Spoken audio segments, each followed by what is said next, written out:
Welcome to another episode of Real Talk. My name is Shelly. This is my husband, Jason, and we have our son, Joshua, today with us. He is our oldest son, and we are going to be having a conversation about our parenting. I thought we were pretty good, right, Shelly? I think we were pretty good parents. Yeah, absolutely. I think one of the things that was exciting growing up was the responsibility and the, how do I say it, the honor of being a parent. Yeah, it's a big responsibility and big honor that I don't think that you realize until you actually have children. I've been saying for probably the past 5-6 years or so that my greatest accomplishment isn't anything in ministry.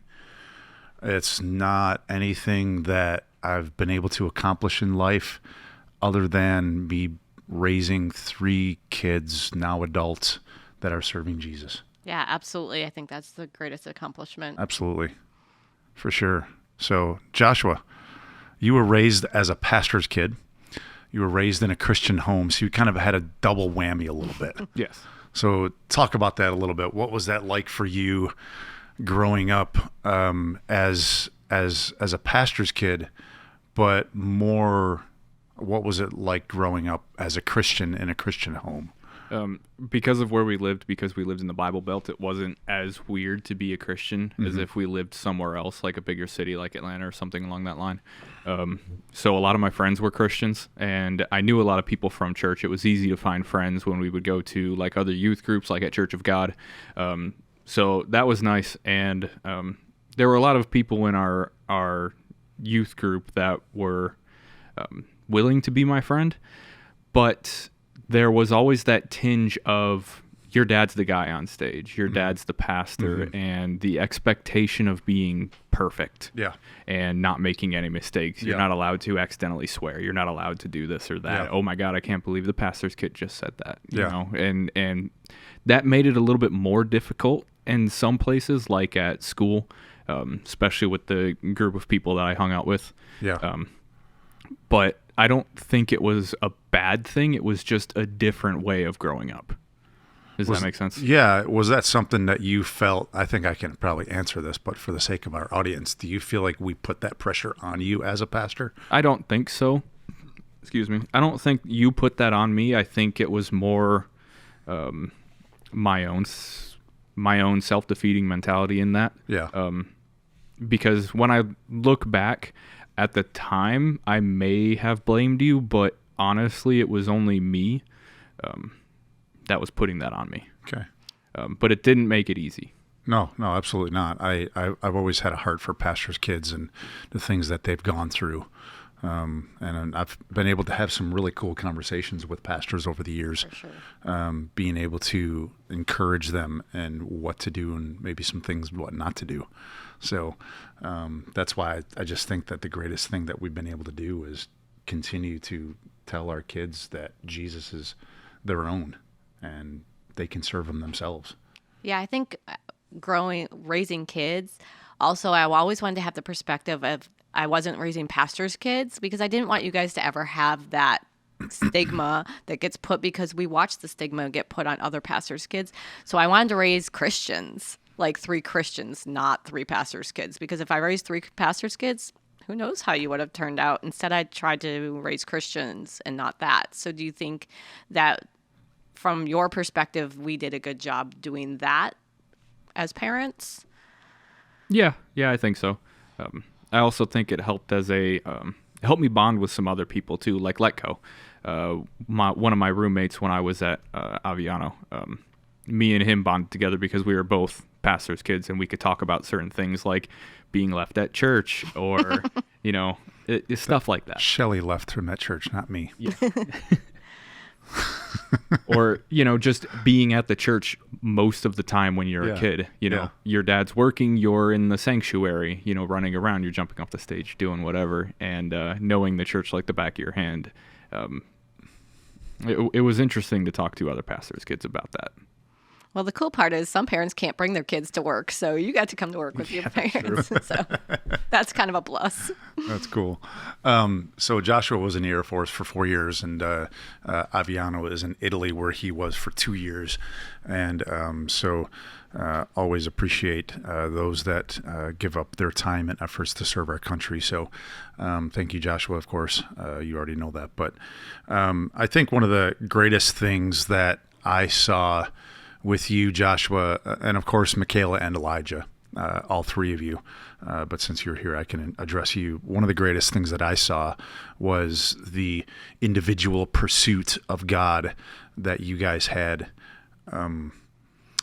just out of your own initiation, out of your own desire. It wasn't, you weren't riding in, they used to say, you weren't riding into heaven on mom and dad's coattails. No. It was a decision that you made yourself. Yes. So talk about that a little bit. Finding my place as a Christian was, I think, easier for me than with other people. It was like I have two Spirit-filled parents who taught me about the gifts of the Spirit earlier on, and and with that, I was able to find what gifts I had, speaking in tongues, and following my own path easier, especially since I could ask questions. Not everyone has a pastor in their house that they can ask questions to. You know, even now I still text you things. So I think that helps.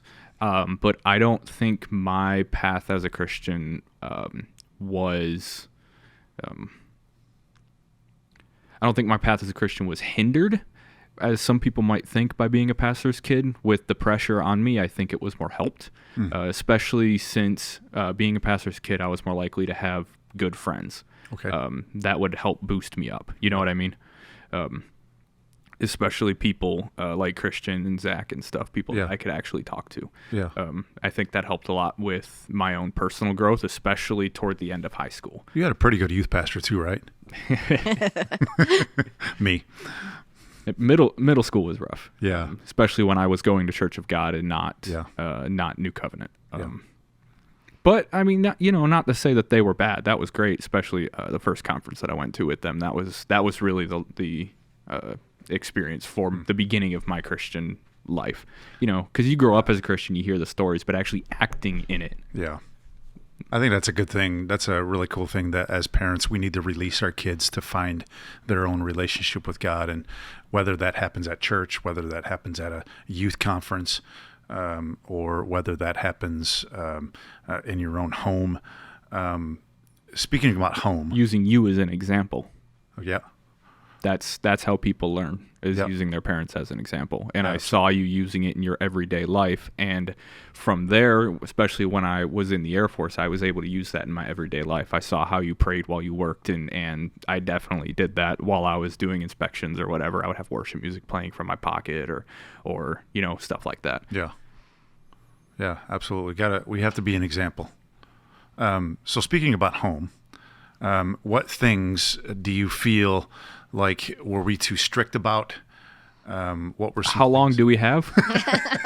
Wow. So what things? So one of the reasons why I chose Joshua instead of Michaela or Elijah, not that they would not have done a fine job as well, but with Joshua, you're going to get something that's very upfront and honest. And one thing that Shelley and I have always done was, and this is something that I would encourage all parents to do, is to be humble with their kids. Yes, we do have the final say, and yes, we do have the final authority in our home, and yes, and what we say goes, of course. But one of the things that we've always wanted to do with our kids was what are we doing wrong? Yes, I do remember that. Like what, how can we improve? Sometimes we go out for Starbucks. Sometimes we'd sit in the house, but sometimes I would just ask the kids one-on-one, how can we improve? And I remember having those conversations in our living room in Georgia with the two couches next to each other. And I remember having all those conversations. And it wasn't like a monthly sit down and talk about it. Once it was a year. Maybe once a year, maybe once every 2 years we would talk about it. Yeah. And I really appreciated them having the space where they could be honest. And one of the rules was Shelley and I would always say that we couldn't be, we couldn't be defensive. We couldn't give reasons why we were doing that. We just had to listen and process. That was our ground rule for that. And I'm going to tell you what, as a parent, I learned so much from that. I really did. I learned so much from my kid. I learned so much from my son, from my daughter. I learned so much from my wife, and it was a very eye-opening experience because I had to hush up, and that's very hard for us sometimes as parents to hush up. So I remember the conversations we'd have after we had the conversations with the kids of like, okay, so what does this look like? How can we fix this? Or what do we have to change about ourselves? Or was there something that they were not right about, but how do we talk about this and make sure that I remember one of the conversations I used to have with you guys frequently too was, is there something I didn't teach you? Like, am I teaching you everything that you need to know? Like, did I teach you how to worship right? Did I teach you to read your word? Like, I always wanted to make sure that all the tools, we gave you all the tools in the tool belt. And I remember having some of those conversations with you guys too. I don't know if you remember those conversations, but why was that good time? Why was that a good thing, Joshua? We'll get back to our original question. We kind of got off on this, but why was that a good thing for you guys to be able to speak that to us as parents? I don't think it was so much a good thing as giving feedback on how you were raising us, but it felt, at least to me, it felt more like I could be more open. Just the simple act of you asking us made me feel more like you weren't some strict strong arm that was, you were going to do this, grab you by the arm, this is how we do things. And I think with that, I was able to question authority, and I don't mean that in a bad way, because a lot of people will question authority as always negative, but it's not always negative. And I think I was able to take that with me. But I think that as I grew older, I learned to respect that a lot more. Mm-hmm. And I saw in my leaders, especially when I was in the military, people, they can't take it when you come up to when someone lower than them comes up and says, hey, man, you might not want to be doing that. Or, hey, can you do this differently? Yeah. And I did that a lot, but I think that came from learning from y'all that, or saying that. But I don't know how that would affect you as parents with me saying that. I kind of lost my train of thought. That's all right. No, that's good. You said what you had to say. I thought that was good. So what things do you think that we were too strict about? So let's go back to that one. Right. So Joshua, remember, Joshua's the oldest. He's now 26 years old. The guinea pig. Yep. Yeah, the guinea pig. One of the first memories that comes to mind whenever anyone asks me that, especially with you, is a conversation that me and you had in Statesboro underneath the basketball hoop on our way to taking out the trash. I remember it very specifically. Michaela used to like Powerpuff Girls, and they were made with Chemical X, and that made them strong. And I liked Bionicles. They wore masks that made them strong, and she didn't want me playing with Bionicles, but she was fine with Michaela watching Powerpuff Girls. So I had to make the argument with her that if the Powerpuff Girls get their power from Chemical X and they get their power from the masks, why can't I, play with Bionicles, watch the show, whatever. And I think that also goes back to the last question of being able to question and move forward. I understand when I was younger, I didn't totally understand the strictness in regards to magic specifically. Now that I'm older, I kind of understand. Kids will want to believe that things are real, even when they're not. But I think it comes to a point where you can admit that something's fake. Yeah. Like watching wrestling, being able to admit that that's fake, but still enjoying it. Absolutely. Same thing with Harry Potter. Sure. I could watch Star Wars, but not Harry Potter. They both use forms of magic. It's just one is more overt. Yeah. That was one of the ones. I don't think you guys were strict on friends or whose house I could go over. I think I made those decisions well enough myself that I didn't so much need. I'm not trying to push myself up, but I don't think I really needed you for that. There's a training too. Julius may have been the one bad as I look back, I think he may have been the one worse influence on me in that aspect. But y'all weren't really restrictive when it came to going to friends' house or having them come over. I mean, look at how much time I spent at Andrew's house. And I mean, he came over a lot of the time, but I spent a lot of time over there. Yeah, except for that one time when you snuck out of the house at 2:30 in the morning. Yeah, we're not going to talk about that. We won't go there. Yeah. Not strict. No, that's But cool. no, I don't think y'all were too strict. I think when it comes to phones, that sort of thing, I don't think y'all were too strict on that either. I mean, you did look at my phone, but I mean, what's a parent supposed to do? You know, that's what you're supposed to do. Yeah. Um, Which, and by the way, our kids were not allowed to get a smartphone first. They had to get a flip phone. So, I kind of miss my old dumb phone sometimes, man.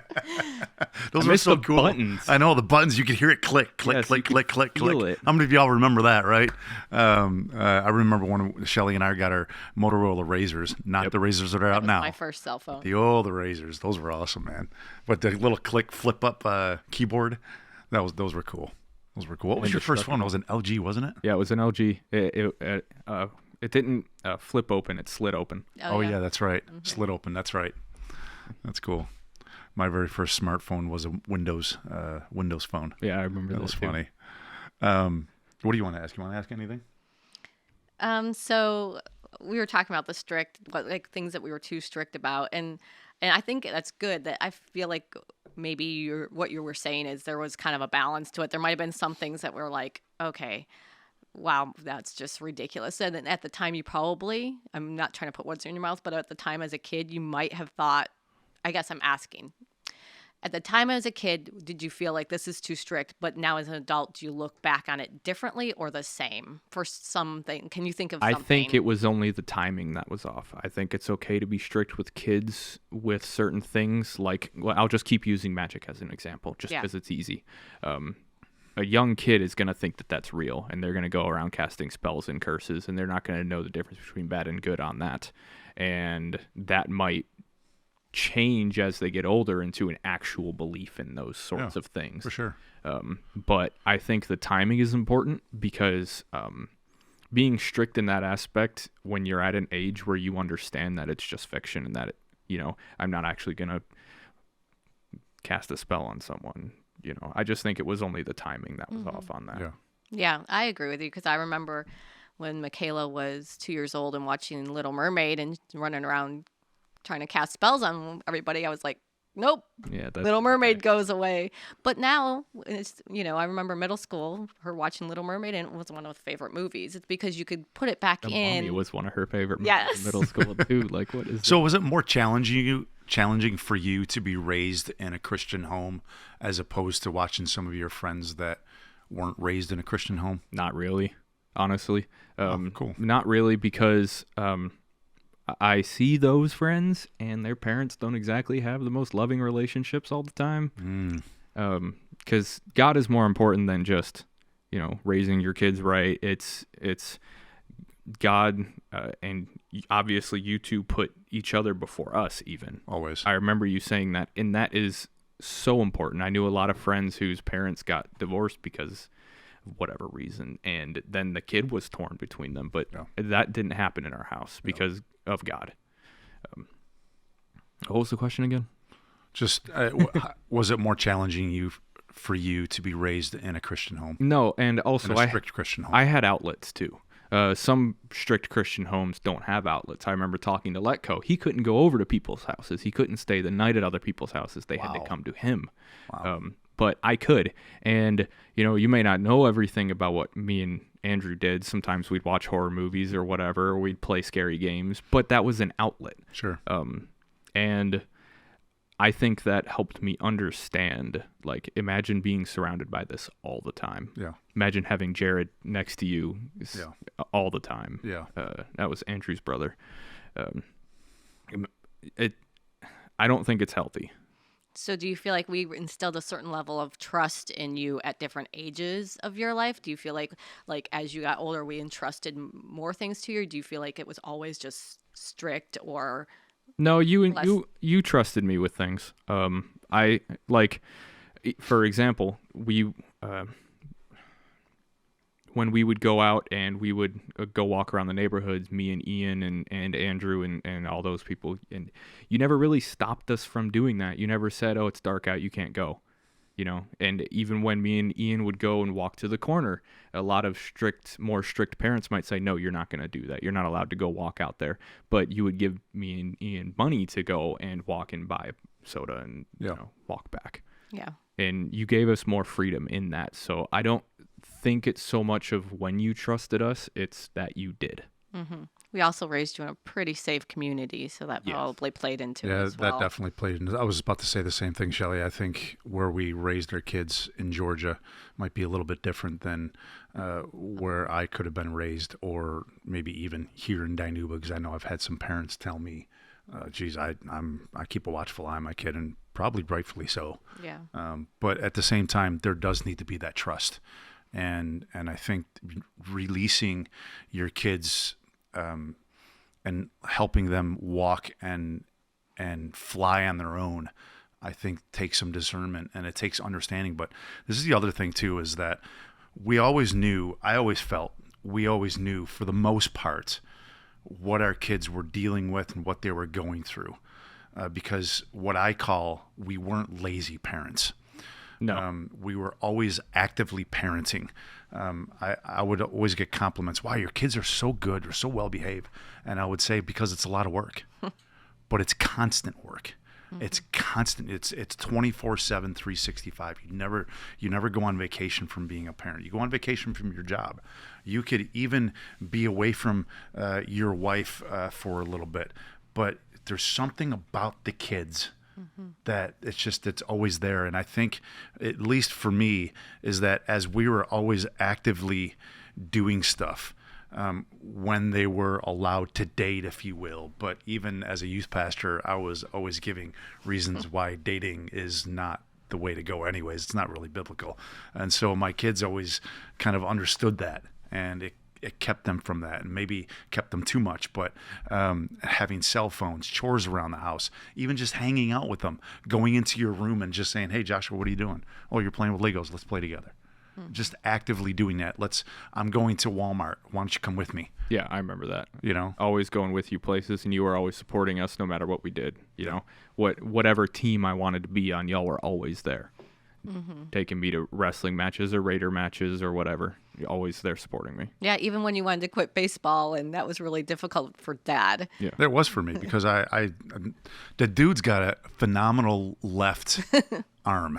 He can throw, and it's unbelievable. And I always said that he could pay lots of money into Major League Baseball if he did it, but he just didn't happen. He went in the Air Force, So that's cool, which is awesome, man. But letting your kids make their own decisions, yes. like something like that, I feel like was huge as a parent, because I know a lot of parents who wouldn't have let their kids make some of those decisions. Do you feel like we were actively helping you make choices and decisions, like talking about decisions that you were making growing up and things like that? Like, I remember you coming and telling us about the Air Force, or, I don't remember you taking much of a negative stance against any decisions I made. Whether that's good or bad, I don't know. But most of the time when I would make a decision, you guys were usually all for it, unless it was obviously something really stupid. Yeah, of course. But, that goes without saying. Yeah, of course. But generally, y'all supported anything that I wanted to do, really, no matter what it was. I can't think of too many. Like, I wanted to join JROTC, I wanted to do rifle team, I wanted to do Raider team, drill team, whatever, and I was always doing those, cross country, wrestling, whatever decision I made, usually y'all were all for it. Yeah, absolutely. One thing that really helped us, Shelley and I growing up in our homes, was that we had to use manners everywhere we went. And I know that we absolutely took that and instilled that into all three of our kids. Yes. Being polite, having manners, training my sons not to hit a woman. Yes. Training my sons how to treat them as glass. Joshua's got a story about that, but we'll keep that away. But it's keeping how do we treat people, and how do we teach people how do we teach our kids how to care for people? I think one thing that I appreciate about my mom is that she always taught me how to be mannerly and being aware when I go over somebody's home. Okay, I've been here for 5 hours. That's probably a long time. Maybe I need you to get go that home. weird feeling. Yeah. And a lot of people don't get that weird feeling because their parents didn't instill that in them. Yeah. When you help someone and they don't please say and thank thank you. Yep. You're working with someone who's across the counter from you. Hey, may I please have some of that? Can I please have this? Thank you very much. Have a good day. That sort of stuff. When people aren't. So, question in all of that, did you see that more? Like, do you feel like we taught you that? Did you see your friends being taught similar things? I know you grew up in the I South, had so it three was ways like, of yes, that. I ma'am, had- yes, sir. But I had you two teaching me that. I had being in the South teaching me that. And I had the military teaching me that even further when I got in. For sure. So, sir and ma'am, yes, please, no, thank you, all pretty standard for me. Yeah. I mean, I think And respect for authority too, which you had. understanding that saying yes, sir, and doing it without needing to know why isn't always a bad thing. Yeah. You know, sometimes you just got to do it because they say so. Yeah. do you feel like it's a lost art, though? No, because I see people old and young that are really annoying and rude.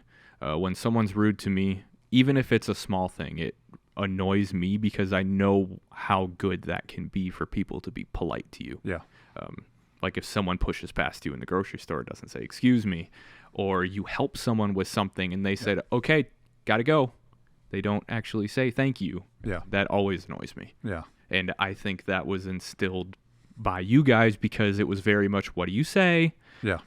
You want to get up from the table? What do you say? Yeah. You know, make sure you pick up the dishes. Yeah. Stuff like that. And still today, Sunday afternoons, all three of my kids are in the kitchen. Well, two of them are in the kitchen. I didn't help out a whole lot this last Sunday. No, it wasn't you. Well, the rule, just so everyone knows, the rule in our house was always whoever cooks doesn't have to clean. And so whoever cooks kind of got to a free pass. And if you come over to my house more than once, you're no longer a guest. You're family. So, I think just being an active parent, I saw the rewards from that, and never laying down my parent hat. It just, for me, it was 24/7. Even while you were sleeping, you were still thinking about your kids. You're still making sure that they are being trained in a godly manner. Can I interrupt you? Yeah, Yeah. please. You say that your parent hat, you were wearing that 24/7, but it was also difficult for you to take off your pastor hat. Oh yeah, it was absolutely. It was very difficult sometimes. For 'cause sure. Sometimes it was hard to tell whether you were being my youth pastor or being my friend or being my dad. That's Yeah, so good. for my kids, they had Shelly as their children's pastor. Then they had me as their youth pastor. Now for Michaela and Elijah, they have me as their adult pastor. And they just can't get away from me. So tell me, like, why was that hard for you? And Because I didn't know who I was getting an answer from sometimes. I ask for advice, and then you're going to give me godly advice, which is great, but sometimes you want more than that. You know, you want some worldly advice that I can use, and I know that you both have that, but sometimes it was hard to like what? suss out specifically. Okay.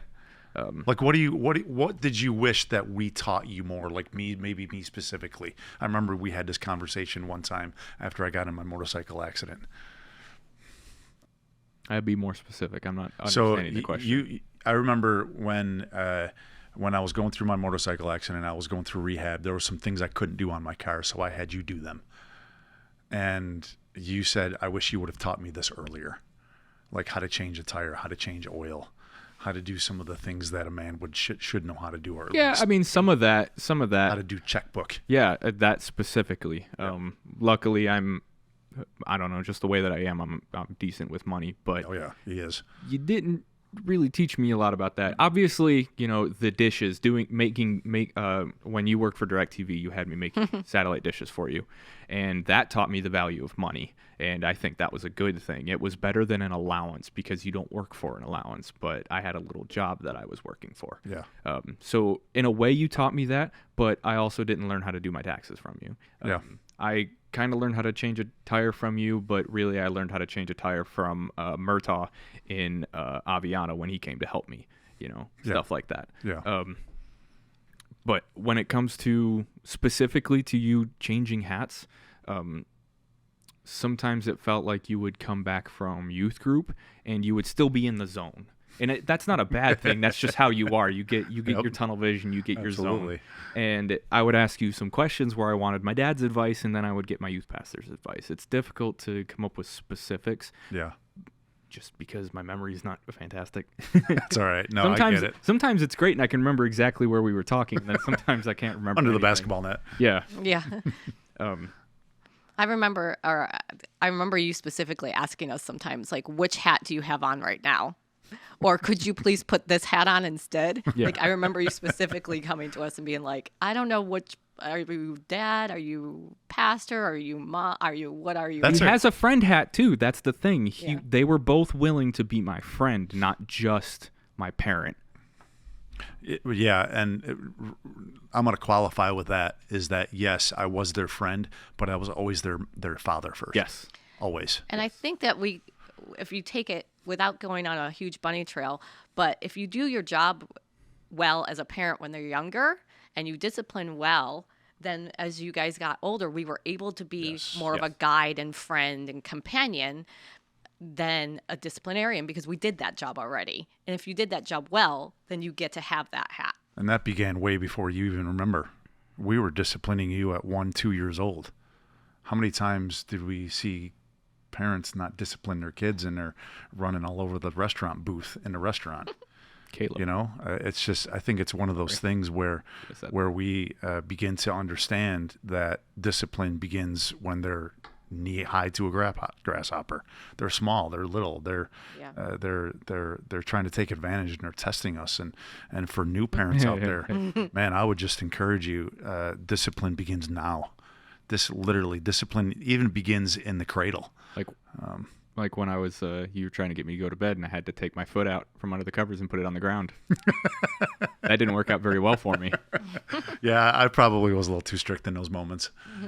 Test water. Although, then again, I probably shouldn't have been testing you like that. But what kid doesn't? I mean, it's crazy. So let me ask you this. This is something that Shelly, well, you ask it because this was your idea to talk about this one. So. Okay, so parents oftentimes aren't really honest with their kids about real world things that are happening in their families. And the example that Dad thought of was like when I was diagnosed with breast cancer, we immediately came home and told all of you, like we're all in this as a family. And we often see parents who aren't honest with their kids about things that are happening in their home, like sicknesses. I know what you're talking about. Yeah. Things like that. And so like being afraid of the dark. Yeah. Everything's fine. Nothing bad is happening. Right. So, talking to your kids, like instead of like, hey, you're struggling with pornography. Well, let's just take away your phone and everything on it instead of like really talking about getting to, like Dad said in the sermon on Sunday, getting to the root of things with your children instead of just, oh, I don't know what to do, so I won't do anything at all. So I want to talk about that a little bit. Like, do you feel like we were good at having honest conversations with you guys about? I always knew what was going on. Maybe think of some things that we were talked about with you guys, especially as youth pastors, because you heard teenagers were coming in our house and things like that. And so I feel like there might have been times when you guys knew about something pretty early on as a child versus other people are like, wow, you told your kid that. But can you think of some things that maybe we talked about with you guys where we had real world conversations with you versus other parents? One of the biggest topics was money. Y'all were always open to us and saying, hey, we just don't have a lot of money right now. And a lot of parents, at least from what I remember in Georgia, they weren't talking to their kids about money. Hey, we can't afford this. Hey, we can afford this. Let's go do this. And I remember, where did we go? We went to the mall somewhere and we were all ordering food and you didn't get anything. But you were open in telling us why. Y'all were always open with explaining problems. Obviously, the cancer was the big one. Yeah. And I don't remember who the first person that you told was, but I remember seeing you pull up in the Mustang and you coming out of there and telling me. Dad, I was cutting the you lawn. were there. Yeah, you were cutting the back lawn, not the front. You were cutting the front lawn? Front lawn. I remember And you were in the In backyard. the backyard. Oh, I was in the backyard. Yeah. But anyway, y'all were fine with saying things like let's talk about Dad's anger issues because that's a big thing, and Absolutely. y'all were open and actually talking about that. It wasn't a hush hush, just don't say anything. Yeah. We don't want to talk about this. It might set him off. Yeah. But being open about it and saying, yes, I used to punch holes in walls. Now I punch holes in pillows, and things like this help. And through God and talking about it and working through it, you were able to overcome that Yeah. issue. And being open with us and talking about it, I don't know, may have helped you. It did. I think that every parent has issues. Every person has issues. Whether we admit them or not, I think is one thing that we need to start to grasp. I like what you said before, Shelley, when we were talking before the podcast here, is instead of training your kids why these things are not good, and we taught them. No, excuse me. Let me back up. Instead of telling your kids why they aren't good, we told our kids why. Say that again. Instead of lecturing you, Thank you. Yes. like, and just I like, had a thought in my brain. here it I is, couldn't do it. Joshua. Like, I'm sorry, but you're going to have to get straight A's and I don't care. Yes, And- thank you. But okay, I'm struggling in math, Mom. I'm doing my best. Okay, well, let's get you to, let's talk about Well, first of all, Joshua wouldn't go to Shelley for math. No, he would not. I'm giving the kind of a Shelley example.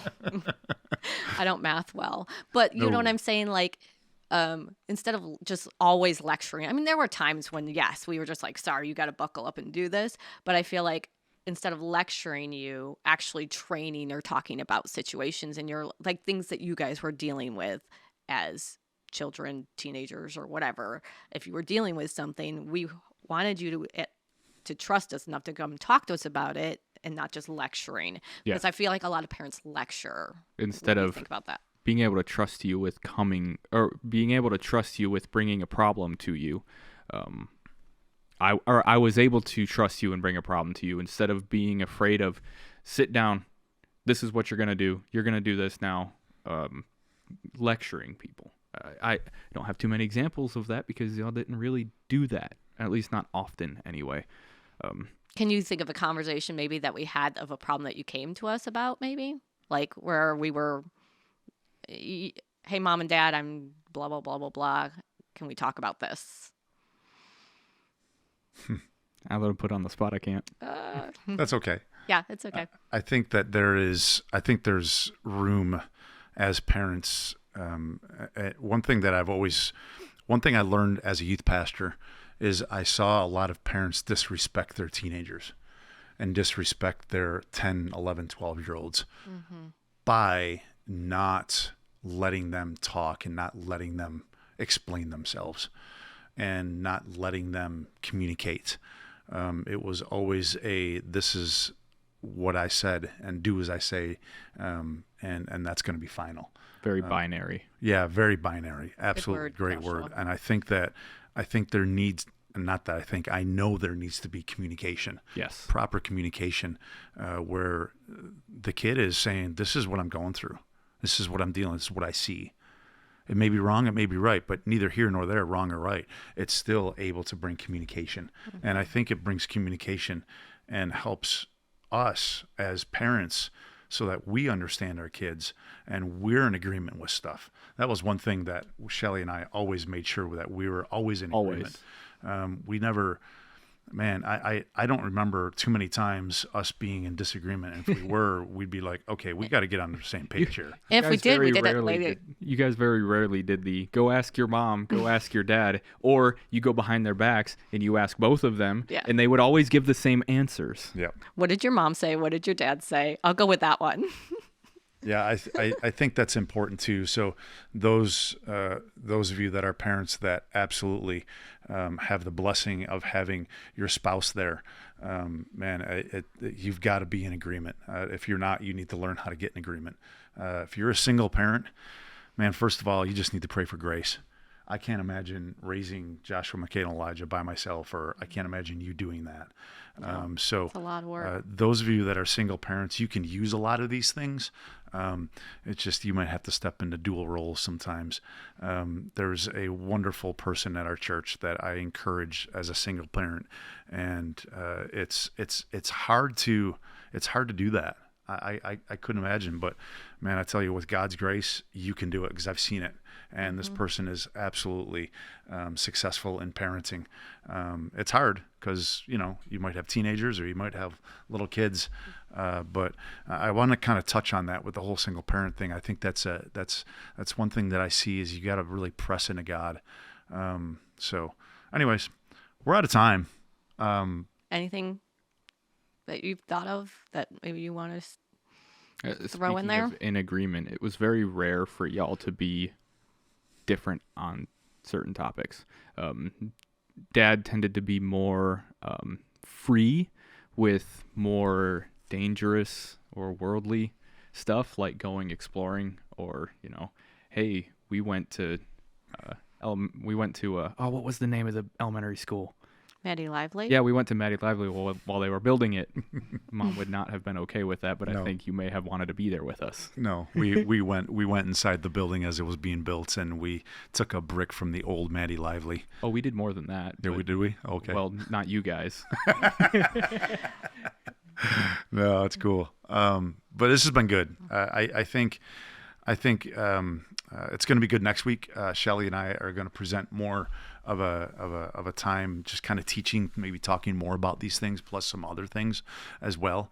I know that we've only been successful because we've really worked at our parenting. We really were active in it with Jesus, and seeing some people do it right, which has been really awesome. Yeah. But also watching some people that didn't really do it right. They did it wrong, and learning from that. I'm not going to do that to my kid. And we weren't afraid to ask people advice, No. like at all. Before we even had kids, we went to a couple that we knew were her missionaries in Mexico, and we were like, their kids all loved Jesus, and they all served in ministry with them. And we were like, how did you do this? Please teach us. You weren't even a blink on our radar yet. And we were like, please. So we were never afraid to ask for Yes. advice from people. And I think too many times parents were like, oh, I'm too afraid to ask for advice. But I think, There's no shame or weakness in asking for advice. Exactly. I would let older people tell me different things. One of the very first bits of parenting that I got was when Joshua was born. The Sunday that we brought him to church. Was he born on a Thursday? Wednesday night. Wednesday. So Joshua was born on a Wednesday. That Sunday we brought him to church. And I remember Jerome coming up to me, and he said, Jason, they're not as fragile as you think they are. And I was like, wow, that blew me away, because I've got this brand new baby, like brand new, 4 days old. And we're bringing them to church, which was good, because we're exposing them to people, and we're exposing them to the environment, building up their antibodies, because God made our antibodies to be in our body. It's great. So, but I remember him telling me that, and I thought to myself, I am going to listen to older people that have been there when it comes to parenting, because I have no idea what I'm doing right now. Being able to admit that is a strength. Absolutely. I learned a lot from my parents. I built a great work ethic. My mom taught me how to care for people and be sensitive to people. That's another one, work ethic. Yep. That so many people don't learn from their parents, but I definitely learned from both of them. Yep. Absolutely. And I learned that from my parents, and I know Shelly learned that from her parents Pick too. up the pine cones. Absolutely. Pine cones. We're going to end there. Thank you, Joshua. Thank you for being honest. Yeah, with I us. knew this was going to be good. I knew I was like, I got to get Joshua to do it. So, Michaela and Elijah, sorry, he did great. So, anything you want to say, Shelly? No, just thank you. Thank you for being honest, and thank you for being my son. for being. I didn't have any other choice. No, you didn't. No, You want to say anything? No. Okay. Well, we love y'all. Tune back next week. Shelly and I are going to be back on talking more about parenting and kind of giving some teaching along with that. Today was just more of like talking to our oldest, and he saw the good, the bad, and the really awesome. And being brand new in all of this, being a year out from being married, we had a kid that was totally unexpected, but I couldn't have asked for a better son. Yes. Well, most of you are. Michaela was the only planned one. Michaela was the only planned one. Yeah. So we love y'all. Y'all be blessed. We'll see you next week.